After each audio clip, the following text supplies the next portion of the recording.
Pour ce qui est du travail de traduction, je vais commencer par celui-ci. Le travail de traduction a été un travail remarquable, périlleux.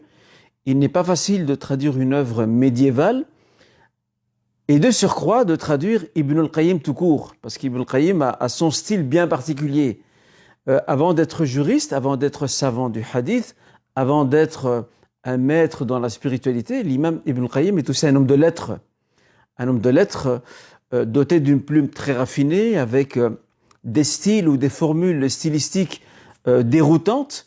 Et notre honorable frère Hood Junka, que Dieu le récompense, a mené pendant plusieurs années un travail, seul en plus, un travail de traduction fantastique, formidable, malgré les nombreux écueils qu'il a rencontrés sur son chemin et qui n'ont pas été faciles, parce que l'œuvre n'est pas facile à traduire en soi. Mais lorsque nous avons, et j'en reparlerai dans quelques instants, Inch'Allah, lorsque nous avons procédé à la relecture finale de l'ouvrage, notre honorable frère Mourad Boulaïch et moi-même, il m'est arrivé à maintes reprises de m'interroger lorsque je suivais l'évolution de la traduction, je comparais ça à l'arabe. Quelquefois, il m'arrivait de m'interroger, de me dire, tiens, ici, notre honorable frère Hood Junka, expérimenté, aguerri comme il est dans la traduction, comment va-t-il traduire ce passage quelque peu difficile? Et je vois que, masha'Allah, notre honorable frère Hood a réussi à dépasser les difficultés, même si ce n'était pas toujours évident. Et en tout cas, on tient vraiment à le saluer, à le féliciter, à le remercier, que Dieu le rétribue dûment et dignement pour cet effort. Il a vécu avec Ibn al-Qayyim de jour comme de nuit, comme il le dit si bien dans la préface que vous lirez, Inch'Allah, en introduction de cet ouvrage. Ceci pour ce qui est de la traduction. La deuxième phase du travail sur cet ouvrage, qui a pris plusieurs années, comme je l'ai souligné à maintes reprises, il y a eu un travail de relecture. Et ce travail de relecture a adopté ou a épousé deux formes. Il y a eu la relecture en vis-à-vis, autrement dit une comparaison entre le texte français traduit et le texte originel en arabe.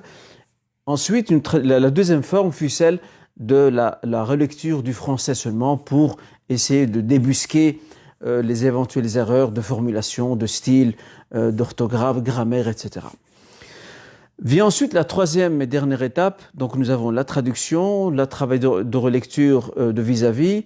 Nous avons ensuite la troisième étape qui est celle de la relecture du français. Et je dirais plutôt la quatrième étape qui était l'étape finale du travail sur l'œuvre encyclopédique de l'imam Ibn al-Qayyim et qui a été la relecture finale. La relecture finale que j'ai pu mener avec la grâce de Dieu pendant quand même plus d'un an et demi avec notre honorable frère Mourad Boulaïch. C'était un travail passionnant qui nous a pris énormément d'heures, beaucoup d'énergie, beaucoup de temps. Cela demandait beaucoup de patience parce que effectivement nous comprenions lors de notre relecture finale, nous comprenions réellement les problèmes par lesquels est passé notre frère Hood.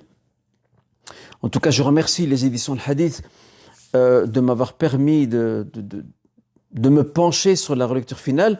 Le livre de Zaz, c'est un ouvrage que je connais bien, que j'ai dans ma propre bibliothèque chez moi à la maison. C'est un ouvrage que je consulte fréquemment, mais je dois avouer que ce n'est pas un ouvrage que j'ai lu dans son intégralité. Je retourne à certains chapitres, à certaines questions, pour les besoins de mes lectures propres ou de mes recherches ou de mes écrits. Mais les éditions Al-Hadith m'ont offert l'opportunité de pouvoir le lire plutôt intégralement à travers ce travail de relecture finale. Et là, effectivement, j'ai pu prendre conscience des difficultés rencontrées par notre frère Hood. Notre travail de relecture a été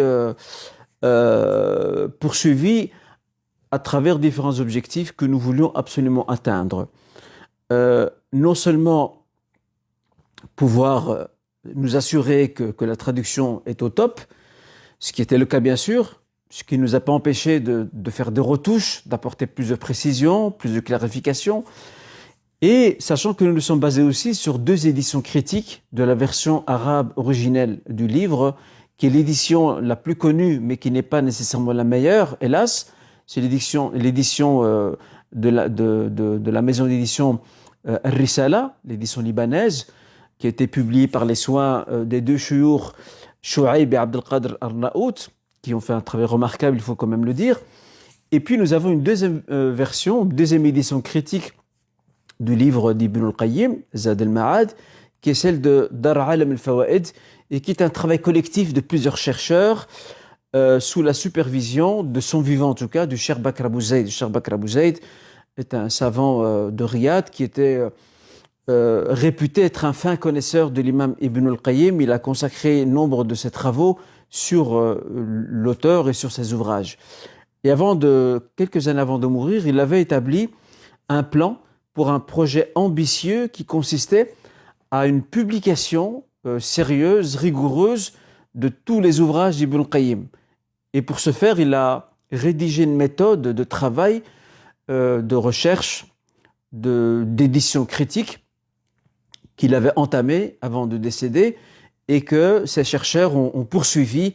Il y a un comité de validation, de vérification qui se penche sur tous les travaux qui ont été fournis par ces fameux chercheurs.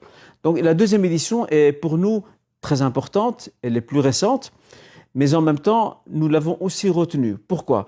Parce que lors de notre travail de relecture, nous avons remarqué que l'édition première sur laquelle s'est basée la traduction, parce que c'est avec ça qu'on a démarré, et même les relectures suivantes, c'était celle de l'édition libanaise de Shur Shuaib et Abdul Qadir Arnaout.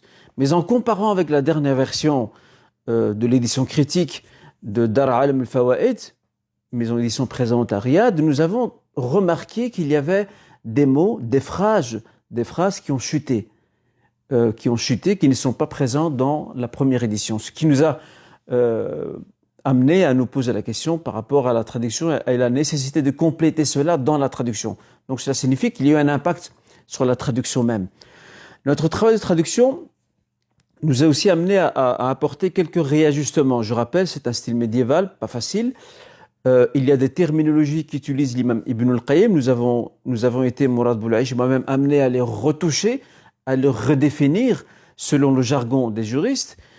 Pour ce qui est de ces termes difficiles qu'il fallait absolument redéfinir et réajuster, nous les avons surtout trouvés dans le chapitre de la médecine prophétique. L'imam Ibn al-Qayyim évoque des termes médicaux, il évoque aussi et il cite des noms de plantes. Certains de ces noms sont encore présents aujourd'hui, mais d'autres non.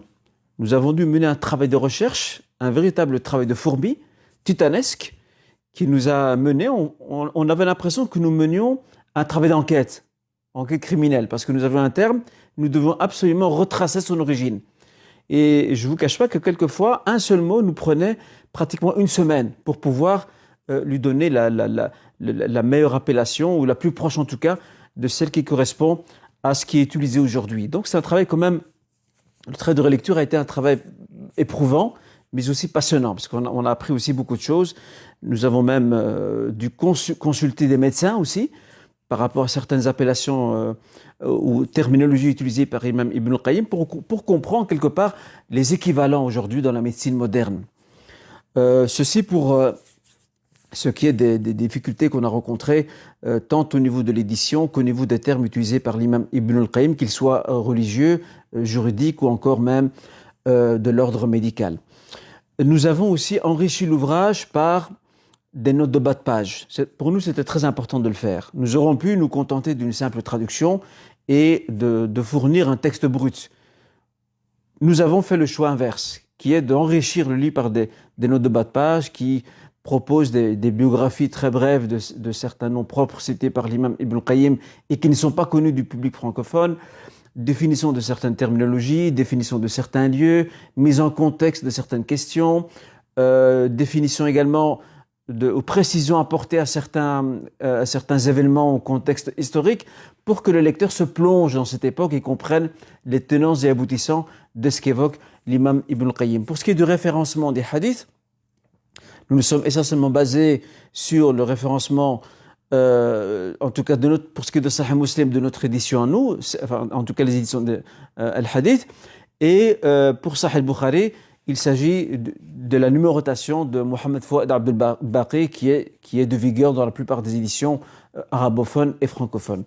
Quant au Sunan, à savoir Tirmidhi, Abu Daoud, Ibn Majah et Nasa'i, Nous nous sommes basés sur l'édition où nous retrouvons plutôt les jugements du Cheikh Al-Albani, l'édition de Maktabat al-Ma'arif, de l'élève d'Ibn Taymiyyah, Mashour Hassan, qui a fait un travail d'édition formidable en consacrant pour chaque sunan un tome bien spécifique qui regroupe les jugements de Cheikh Al-Albani. En y ajoutant, bien entendu, le jugement porté sur ces hadiths par les deux chouurs, Shu'aib et Abd al-Qadir, que nous pouvons trouver aussi dans la première édition, l'édition libanaise, l'édition Al-Risala. Et lorsque nous ne trouvions pas ce que nous voulions, nous n'hésitions pas à retourner vers la dernière édition, celle de Dar Ma'alim al-Fawaid, celle dont je vous disais qui était la plus aboutie. Voilà ce que je peux dire en gros concernant ce travail. C'était un travail qui n'a pas été facile, mais qui était un véritable plaisir, surtout dans ce travail de relecture finale que nous avons mené. On espère, Inch'Allah, avoir porté ce projet à son point culminant.